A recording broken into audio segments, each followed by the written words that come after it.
안녕하세요. 포유 환율연구소입니다.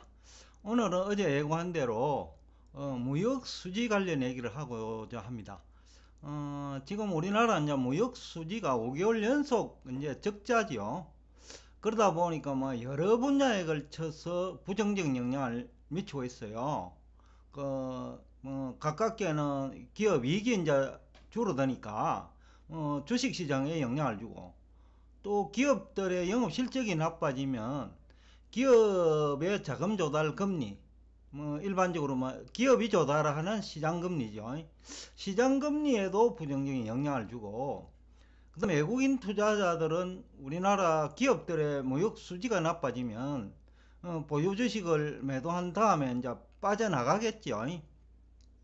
그러면 또 주가가 또 2차적으로 하락 요인이 생기는 동시에 또 외환시장에도 부정적인 영향을 주고, 또 외환시장이 부정적인 영향을 받으면 또 추가적으로 시장금리가 상승하거든요. 그러면 또 은행의 자금 조달 금리가 올라가고, 은행이 자금 조달 금리가 올라가면 또 여러분들의 대출 금리가 올라가는 거죠. 그러니까 이 무역 수지가 여러 분야에 걸쳐서 그 부정적 영향을 미치고 있기 때문에 오늘 좀 더 구체적인 얘기를 하고자 합니다. 무역 수지는 흔히들 경제학을 전공한 사람은 다 아시겠지만은 그 주식 초보자들은 모를 수가 있기 때문에 그 기업들이 그 수출과 수입을 통해서 얼마나 장사를 잘했냐, 이걸 나타내죠. 그런데 지금 95억 불 마이너스는 거의 66년 만에 월 단위로는 최고 나쁜 무역수지 적자예요. 그러니까 IMF 때도 이렇지 않았고, 그리고 2008년 미국발 금융위기에도 이렇지 않았다는 거죠. 그런데 금년 8월에 무슨 일이 일어났는지는 알 수 없지만 여러분들이 언론을 통해서 다 알고 있는 내용이에요. 그런데 이제 한 달에 95억 불 적자니까 이거 엄청난 적자예요. 그것도 5개월 연속 무역 수지 적자인데, 제가 조금 한번 살펴봤어요. 1월 달에는 마이너스 24억 불 적자, 4월 달에도 25억 불 적자, 5월 달에는 16억 불 적자, 6월 달에도 25억 불 적자. 근데 7월, 8월이 이제 심각해지고 있는데, 7월에는 48억 달러 적자, 8월에는 또 그 두 배인 95억 달러 적자예요. 그러니까 심각한 정도가 점점 심해지고 있다는 거죠. 1월부터 8월까지 무역수지 적자 누계액은 247억 불 적자예요. 이렇게 많은 적자가 또 발생한 것도 14년 만에 처음이에요. 14년 전이 2008년 미국발 금융위기 때죠. 그러니까 미국이 문제가 생기니까 자본주의 전체 문제가 생긴 그 당시인데, 그때보다 지금이 더 오히려 심각하다라는 느낌이 들거든요. 산업통상부 자료인데, 그러니까 공식적인 자료죠. 더군다나 이제 대중국 무역 수입 적자도 4개월 연속 적자예요. 근데 수출은 또 원자재 가격이 오르면서 한 7.8% 증가를 했어요. 8월 달에. 그러니까 수출은 사상 최대치인데, 또 수입은 더 많은 금액이 증가했거든요. 그러니까 수입 증가 속도가 너무 빠르다는 거죠. 여러 분야에 걸쳐서 문제가 생겼는데, 우리나라 주력 그 수출 업종인 반도체 쪽도 지금 오히려 수출이 감소를 하고 있어요. 4분기에도 반도체 가격이 떨어질 거로 대부분 예상을 하고 있는데, 지금보다 한 20% 이상 또 반도체 가격이 내려간다고 보고 있어요. 그러니까 지금 이 문제가 이게 지금 1월부터 8월까지만의 문제가 아니라는 거죠. 4분기까지 이런 현상이 지속될 수 있다. 그래서 지난해 포유 환율연구소에서 환율 상승 요인을 지난해 10월경에 이게 무역 수지에서 원인을 찾았거든요. 그런데 그 문제가 지금까지 거의 10개월간 지속되고 있다는 거지. 한두 달 빼고는요. 그래서 수입 증가율도 제가 한번 봤어요. 5월 달에는 수입 증가율이 31.9%니까 32% 늘었어요. 수입이. 근데 수출은 21%밖에 안 늘었죠. 그러니까 10% 이상 차이가 난다는 거죠. 그러니까 이제 무역수지 적자가 또 발생하고, 6월 달에는 순 5.3%밖에 증가 안 했는데 수입은 3배가 증가했어요. 약 4배. 19.3%니까 약 4배 택이죠. 7월 달도 수입은 9.2%, 수출은 9.2% 증가했는데 수입은 21%, 약 22% 증가했어요. 그러니까 수입 증가 속도가 너무 빠르다는 겁니다. 8월은 무려 수입은 28% 증가하고 수출은 겨우 7% 중반대예요. 그러니까 4배나 수입이 많은 거죠. 그러니까 무역수지 적자 66년 만에 최고치를 기록했는데, 그러다 보니까 이제 경상수지도 점점 악화되고 있어요. 분기별로 보면 지난해 3, 4분기에는 뭐 256억 달러 흑자였어요. 3, 4분기에는. 근데 4, 4분기에는 209억 달러 흑자. 근데 원래 1분기에 들어와 가지고 경상수지가 크게 줍니다. 154억 달러로 줄고, 그 다음에 2분기에 들어와 가지고는 94억 달러 줄었어요. 그러니까 지금 그 무역 수지가 나빠지니까 경상 수지에 동시에 나빠지고, 그러다 보니 대외 부채도 증가해요. 대외 부채가 지난해 4분기가 아니네요. 2020년 4분기에 5,500억 달러 정도 됐는데 지금 올해 2분기 말 6월 말 기준으로 6,620억 달러가 대부채예요. 총 부채가 그렇다는 거죠. 근데 아마 8월 달로 보면 7월 8월에 무역 수지가 많이 나빠졌기 때문에 아마 6,700억 달러 가까이 되지 않느냐, 대부채가. 그러니까 대부채 증가 속도가 빠르다는 거죠. 물론 아직까지 단기 부채 비중은 높지 않아요. 그렇기 때문에 심각한 외환위기로 발전하지는 않는데, 점진적으로 자꾸 그 환율이 높아지는 이유도, 이게 단기 외채가 많으면 빠른 속도로 환율이 높아질 건데 단기 외채는 자꾸 총부채가 증가하니까 점진적으로 환율이 올라가는 거예요. 그래서 뭐 혹자들은 1,400원까지도 연말까지 간다라는 얘기가 있는데, 이게 그 소설이 아닌 현실이 될 가능성이 높다라는 얘기가 뭐 가능할 것 같아요. 그래서 좀 이제 15대 수출 품목을 한번 봤어요. 그런데 이제 뭐 8월 달만 놓고 보면 그 수입은 661억 달러예요. 수출은 566억 달러니까 약 한 100억 달러, 95억 달러 됩니다. 앞에서 얘기한 95억 달러 적자입니다. 근데 15개 주요 수출품 중에서는 자동차하고 자동차 부품이 좀 증가했어요. 자동차가 한 35% 증가했고 자동차 부품이 약 한 20%대 증가를 했어요. 석유 제품도 상당히 증가를 했어요. 이제 유가가 오르니까 석유 제품 가격도 오르죠. 그러니까 실제에서 이익이 남는 건 또 별개 문제예요. 이게 석유 제품 수출이 증가했다고 해가지고 115% 증가했다고 해서 석유 제품 기업들의 이익이 이렇게 증가한 건 아니에요. 왜냐하면 유가가 거의 2배로 올랐기 때문에 석유 제품도 그렇게 이익은 안 남았다고 보는 거죠. 문제는 이제 수출 증가율은 높는데 뭐 한 자릿수 아직까지 플러스라는 얘기입니다. 이게 수입 증가율과 비교하면 턱없이 증가율이 낮고요. 그래도 지난 분기보다는 수출 증가율은 높아요. 그런데 속도는, 그리고 증가율은 점점 낮아지고 있다.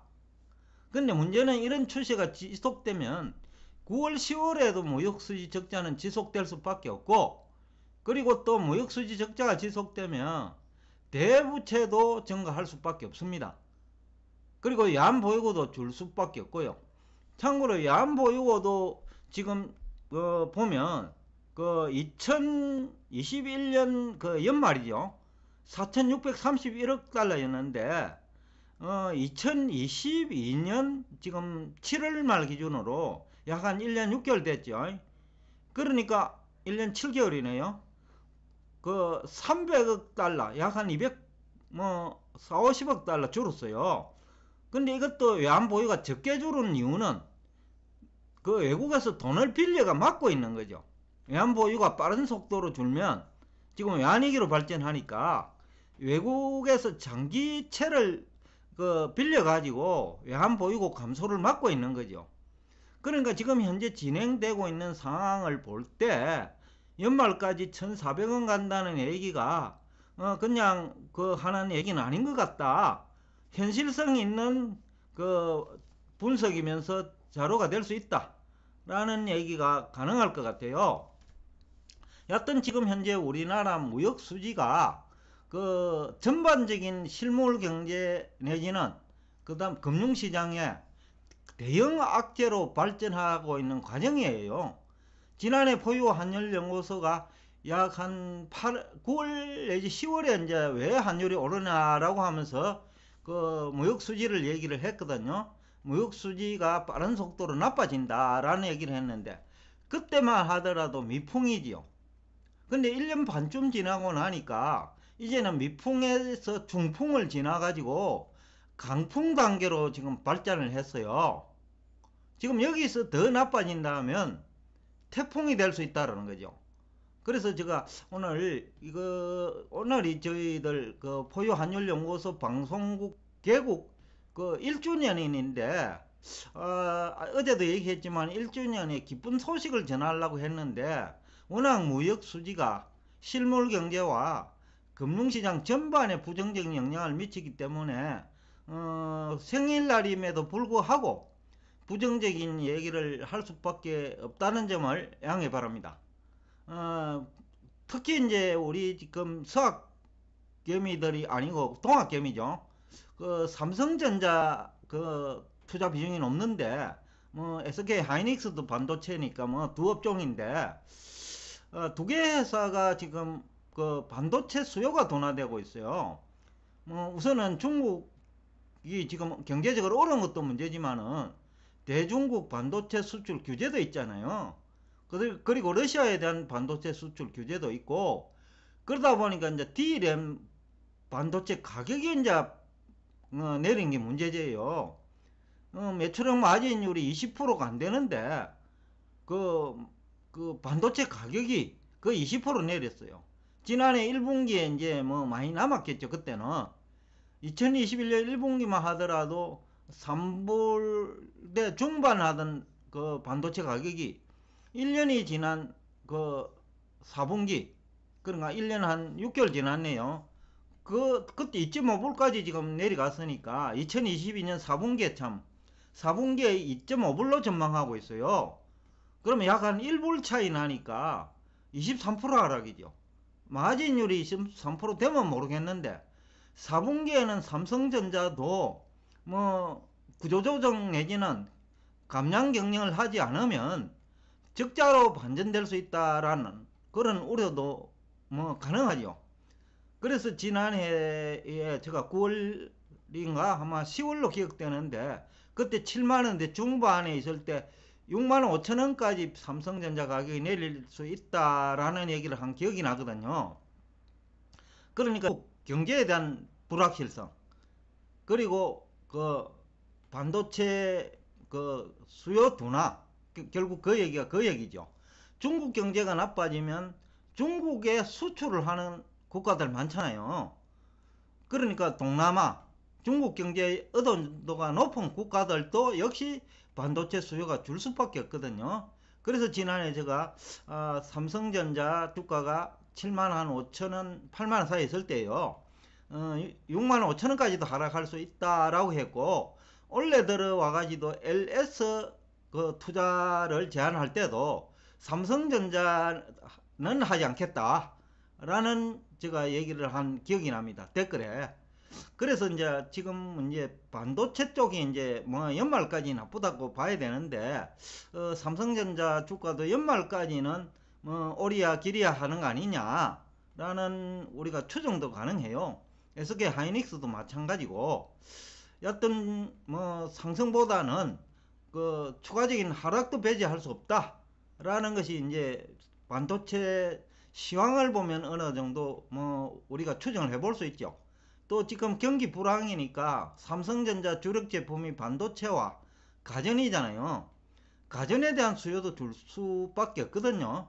아니면 마진율이 떨어지거나 그러면 이제 뭐 삼성전자 또 LG전자도 가전이니까 그런 쪽에 그 뭐 주가가 뭐 상승하기 어려운 거 아니냐. 뭐 흔히들 요새 2차전지 얘기를 하는데 2차전지는 월 수출액이 10억 달러가 안 돼요.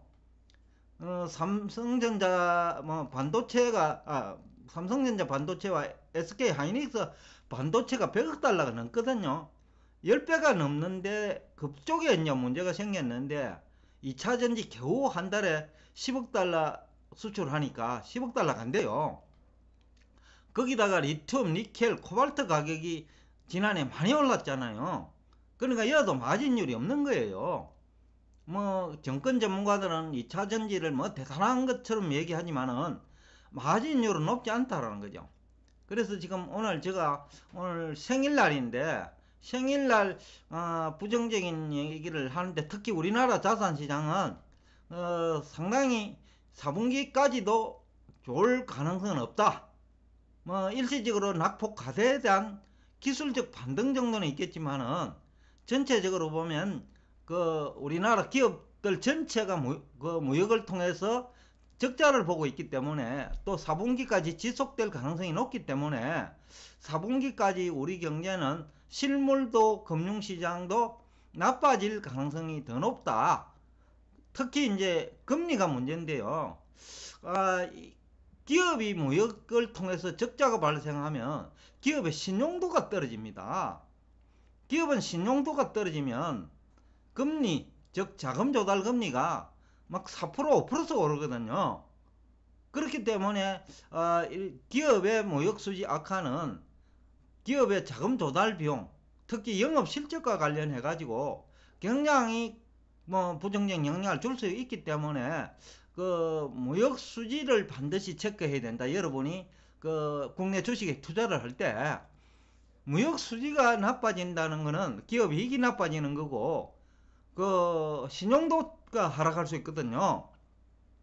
그러면 금리가 올라가면서 그 기업은 더욱더 영업실적이 나빠지기 때문에 주가가 큰 폭으로 하락할 수 있어요. 그러니까 테마주 중심으로 들어가면 낭패를 볼 수 있다라는 얘기죠. 그 다음에 금리가 올라가면 또 은행에 그 기업의 신용도 나빠지면 은행도 신용도가 나빠져요. 왜냐하면 은행이 이런 기업에 대출을 해주고 있고 은행이 또 이들 기업의 유가증권도 가지고 있거든요. 그러니까 은행의 신용도도 나빠진다. 그러니까 은행의 투자도 조심을 해야 된다. 은행주. 그러니까 지금 그 은행이 또 나빠지면 대출을 줄여버려요. 왜냐면 은행이 신용도가 나빠지면 대출을 할 수가 없어요.